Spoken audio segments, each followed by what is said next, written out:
Now we get into the role of deacons. Uh, how do we understand the role of a deacon?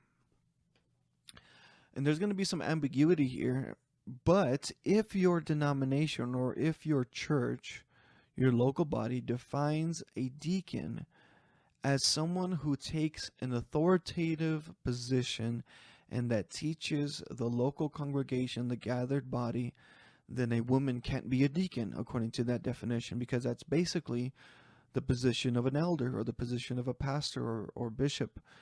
So if your church defines deacon to that capacity, then I think a woman should not be a deacon in that context.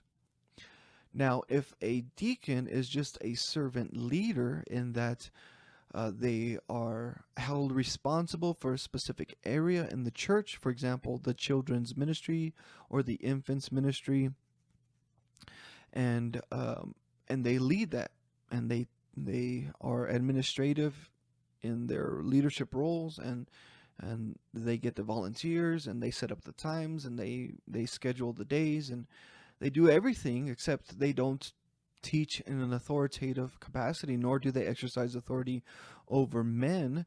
Then I think that is okay for women to be deacons. And you'll see here in a little bit what I mean. Look at what it says here in verse 8. Deacons likewise, and this word likewise, again, it's going to be really important.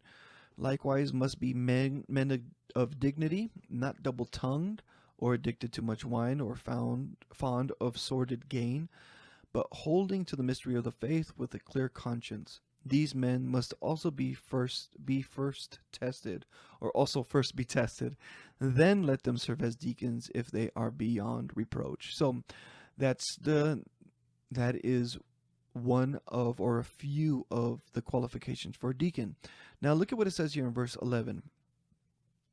Women must likewise be dignified. Now, the reason I wanted to point out likewise here is because it's now being used in this context, likewise. Now, I want you to pay attention to how the ESV defines this.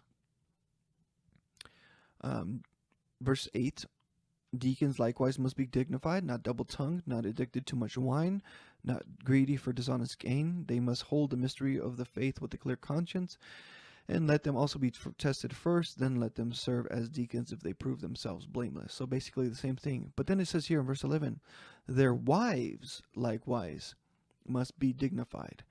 Now the reason that there is a discrepancy between the ESV saying their wives and the NASB saying women must likewise be dignified, there's a couple of ways of understanding this. And just to take a quick look at what the Greek says. All right, it says gunakes, usautos, sorry, gunakos, husautos. Women must likewise be dignified. Now this word right here, gunakos, some people think that this word gunakos is in reference to the wives of the deacons who are men, right here. So the reason that the ESV defines it as their wives likewise is because this word here, gunakos, some people understand the word gunakos to be in reference to the wives of the deacons. But the NASB defines it as just women, not necessarily the wives of the deacons.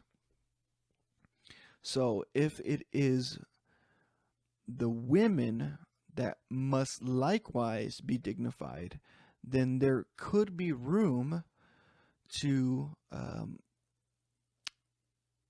allow women to be deacons in their roles, because they are not exercising authority over men to the capacity of a pastor or bishop or elder. They may have some servant leadership position, but they don't exercise in the office of pastor or bishop or elder. And so women could also be considered deacons. Now, I want to show you one thing when it comes to Phoebe,